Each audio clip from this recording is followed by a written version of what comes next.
नमस्कार जी। सत साहिब सर। क्या नाम है आपका? द्रौपदी। आप कहाँ से आए हैं? मैं गांव सौकर, जिला अलवर, राजस्थान से। संत रामपाल जी महाराज जी से आपने नाम दीक्षा कब ली? 2013 में। संत रामपाल जी महाराज से नाम दीक्षा लेने से पहले आप क्या भक्ति साधना करते थे? मैं सतगुरु रामपाल जी महाराज से उपदेश लेने से पहले मेरे मम्मी पापा भक्ति साधना करते, तो मैं नॉर्मली जैसे कोई व्रत वगैरह शिव जी का या विष्णु जी का ये सभी करती थी। मैंने कोई गुरु नहीं बना रखा था उससे पहले। यह सब भक्ति साधना करने से आपको क्या लाभ प्राप्त हुए? उस टाइम सर हम ये नहीं जानते थे कि लाभ क्या होता है। हम इसलिए करते थे कि हाँ और भी कर रहे हैं तो हम भी कर लें। लेकिन ये भक्ति करते हुए भी बहुत सारी परेशानी हो रही थी हमें। मेरी मम्मी जी भी गुरु मित्र राम रहीम से, जो डेरा सच्चा सौदा चलाते हैं, उनसे नाम उपदेश ले रखा था उन्होंने, लेकिन हमें कोई भी लाभ नहीं हो रहा था। हमारे घर में बहुत सारी प्रॉब्लम भी चल रही थी, बहुत सारी हानि हो रही। जैसे कि सबसे बड़ी प्रॉब्लम तो यही थी कि घर में गृह कलेश ज़्यादा रहता था, उसके कारण हम भी डिस्टर्ब रहते थे, हमारी पढ़ाई में भी लॉस होता था। तो बहुत ज़्यादा ये गृह कलेश ही हमारी मेन प्रॉब्लम थी उस टाइम। बहन जी, संत रामपाल जी महाराज के शरण में फिर कैसे आए आप? हम सतगुरु रामपाल जी महाराज की शरण में ज्ञान गंगा पुस्तक के माध्यम से आए। जो मेरे भैया थे वो मथुरा गए थे, उनको ज्ञान गंगा पुस्तक मिली थी, उन्होंने पापा को ला कर दी। पापा ने पढ़ी वो पुस्तक। उस पुस्तक को पढ़ने के बाद मेरे पापा मम्मी को समझाते थे कि इसमें जो नाम लिए हुए हैं ये नानक जी को दिए हैं, कबीर साहब ही पूर्ण परमात्मा हैं। तो ऐसे ऐसे करके मेरे पापा जी को 6 महीने हो गए थे और सत्संग भी उस पीरियड में हम देखने लग गए थे। तो उस टाइम 3 घंटे का सत्संग आता था परम गुरु जी का, तो हम उस टाइम देखते थे। और उसके बाद 6 महीने के बाद मेरे पापा जी ने 2012 में नाम उपदेश लिया था, मम्मी पापा ने। उसके बाद 2013 में मैंने नाम उपदेश लिया था। संत रामपाल जी महाराज जी से नाम दीक्षा लेने के बाद क्या लाभ प्राप्त हुए?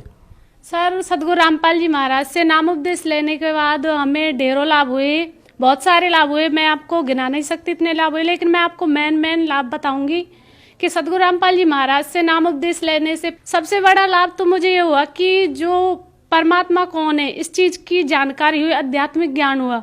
उसके बाद हमारी जो घर में गृह कलेश रहते तो बहुत ज्यादा नौबत इतनी आ जाती थी कि किसी को मार दो या मर जाओ, इतनी प्रॉब्लम रहती थी। हम पहले रहते थे, उससे बहुत ही एक नरक की जिंदगी आप कह सकते हैं, ऐसी नरक की जिंदगी जीते थे हम। लेकिन परमात्मा रामपाल जी महाराज से उपदेश लेने के बाद वो गृह कलेश समाप्त हुआ।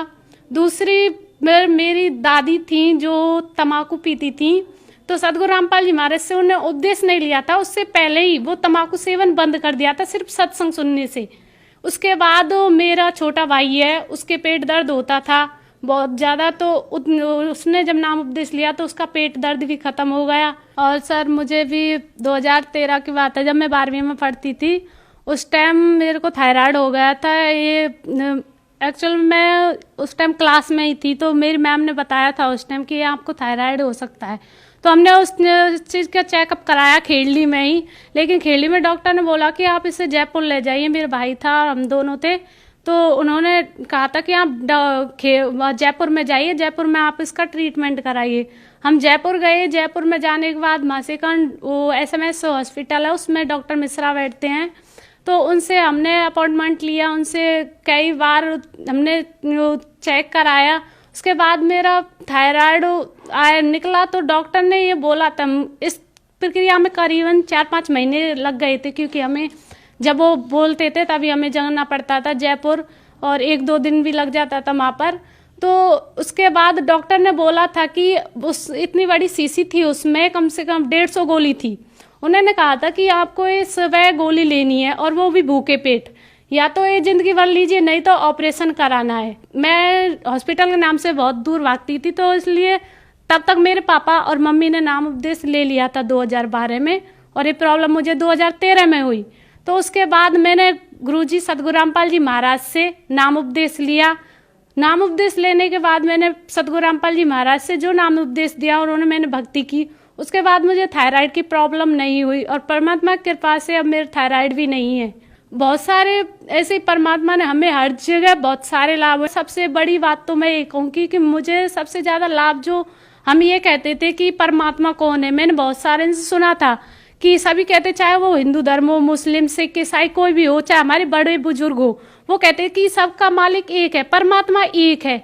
लेकिन ये नहीं बताते कि परमात्मा है कौन, उस परमात्मा भक्ति किसकी करनी चाहिए। कहते तो थे कि परमात्मा एक है, हम भी पूछते थे परमात्मा है कौन, लेकिन वो कहते हैं हाँ परमात्मा सबका एक है। लेकिन सदगुरु रामपाल जी महाराज की शरण में आने के बाद हमको ये पता चला कि परमात्मा वो कबीर साहब है, वो कबीर देव है, जो सबके बारे में कहते कि वो परमात्मा एक है। दूसरी बात तो सर की मेरी मम्मी के भी जुकाम थी, जो शुरू से ही थी, आप ये कह लीजिए। और लेकिन वो कभी बहुत सारी उनको भी दवाई गोलियां दवाई बहुत जगह दिखाया भी था, लेकिन वो जुकाम नहीं जा रही थी। डॉक्टरों ने कह दिया था कि इन्हें जिंदगी भर रहेगी और एलर्जी है इन्हें। अगर कोई भी काम करना है, मान लो आपको आटा भी गूंथना है, तो वो भी मुंह पे दुपट्टा लगाकर करना पड़ेगा। लेकिन सदगुरु रामपाल जी महाराज से नाम उपदेश लेने के बाद, सिर्फ हमने नाम उपदेश ही लिया, तो उसके बाद ही परमात्मा ने इतनी दया करी कि वो जो मम्मी के जुकाम थी वो सारी खत्म हो गई। और आज परमात्मा ने इतनी दया कर रखी है कि उन्हें कोई जुकाम नहीं था और वो आसानी से सारा काम कर लेती हैं, अगर हम सद्भक्ति करते हैं। क्योंकि हमारे सदग्रंथों में प्रमाण है इस चीज का कि परमात्मा घोर पाप को भी काट देता है। अगर पूर्ण संत, जो तत्वदर्शी संत है, जो गीता जी में कहा गया है कि जो उल्टा लटका हुआ संसार रूपी वृक्ष है उसे बता देगा, वो तत्वदर्शी संत होगा। अगर उससे नाम उपदेश लेने के बाद अगर तुम भक्ति करते हो तो पूर्ण लाभ देता है, चाहे कैसी भयंकर बीमारी हो उस बीमारी को भी काट देता है। तो हमने सदगुरु रामपाल जी महाराज से नाम उपदेश लिया, उसके बाद मेरी ये थायराइड की बीमारी सारी चले गई। और वो जो ज्ञान देते हैं सदगुरु रामपाल जी महाराज, जो नाम उपदेश देते हैं, वो हमारे सदग्रंथों के आधार पर देते हैं। जो जिस तरह मैं आपको एक उदाहरण दे सकती हूँ, जो हमारे रामपाल जी महाराज जी बताते हैं कि जिस तरह एक आम आदमी कहे कि यहाँ से सड़क बन जाए, लेकिन वो नहीं बनेगी। अगर वही बात को हमारे पीएम कहे, प्रधानमंत्री कहे, तो वो बात बन जाएगी, वहां से वो सड़क बन जाएगी। यानी कि वो आदमी बोल रहा था, एक आम इंसान कह लीजिए आप उसे, वो बोल रहा था, उसके वचन में वो पावर नहीं थी, लेकिन पीएम के वचन में वो पावर है। इसी तरह सदगुरु रामपाल जी महाराज जो वचन है उनके में वो पावर है, जिससे हमारी जितने भी दुख बीमारी है, चाहे वो कैसा भयंकर से भयंकर हो, चाहे टीबी, कैंसर, कैसी भी हो, उसको सिर्फ नाम उपदेश लेने से, आशीर्वाद से ही वो इतने भयंकर रोग कट सकते हैं। और सबसे बड़ी सर मैं ये कहूँ कि मैंने 2013 में नाम उपदेश लिया था, 2013 के 2018 आज, लेकिन मैंने इस 4-5 साल के पीरियड में मैंने एक गोली किसी भी चीज की नहीं खाई।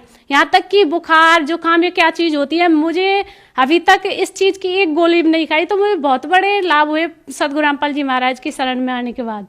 बहन जी, आज संत रामपाल जी महाराज जेल में हैं, आज आपकी उनके प्रति कैसी आस्था है? सर मैं इसमें ये कह सकती हूँ कि जो मेरी पहले आस्था थी, तब मैं सदगुरु रामपाल जी महाराज से जुड़ी थी। तो उस टाइम अपनी बीमारी और अपने जो घर में गृह क्लेश थे, तो मैं उस टाइम इस बात से जुड़ी थी कि हाँ परमात्मा सदगुरु रामपाल जी महाराज मेरी बीमारी है वो काट देंगे और मेरे घर में जो गृह क्लेश रहते हैं वो मिट जाएंगे। लेकिन उसके बाद धीरे धीरे हमें ज्ञान हुआ और परमात्मा में जो हमारी आस्था पहले थी उससे मैं कह सकती हूँ कि हजारों गुना आस्था उसमें ज्यादा बढ़ी है। वो स्वयं कबीर परमात्मा के अवतार है, वो धरती पर आए हुए हैं, वो पूर्ण ब्रह्म है। मैं इस बात को दावे के साथ कह सकती हूँ, क्योंकि जो परमात्मा 600 वर्ष पहले आए थे कबीर साहब, उन्होंने स्वयं को छुपाकर ज्ञान दिया था। उन्होंने हमेशा कबीर दास लगाकर ज्ञान बोला था। और आज 600 वर्ष के बाद स्वयं कबीर साहब के रूप में, कबीर सदगुरु रामपाल जी महाराज के रूप में कबीर साहब आए हैं, वो पूर्ण परमात्मा है। और यहाँ पर मैं ये भी कहना चाहूंगी कि जो हमारे भारतवर्ष में अगर कोई बदलाव ला सकता है, जैसे कि आजकल बहुत ज्यादा हम एजुकेटेड होते हुए भी दहेज प्रथा को बहुत ज्यादा बढ़ावा दे रहे हैं, और नशा जितने भी है बुराइयां बलात्कार वगैरह ये बहुत ज्यादा बढ़ गए हैं। लेकिन सदगुरु रामपाल जी महाराज से नाम उपदेश लेने के बाद ये सारी कुरीतियां, ये सारे जितने भी जो बुरे कर्म है वो सारे छूट जाते हैं। तो हमें जो भक्ति सदगुरु रामपाल जी महाराज देते उनके आधार पर अगर हम भक्ति करेंगे तो हमारा एक अलग से भक्त समाज बनेगा। और सदगुरु रामपाल जी महाराज जो अब समाज बना रहे हैं वो दहेज रहित समाज बना रहे हैं।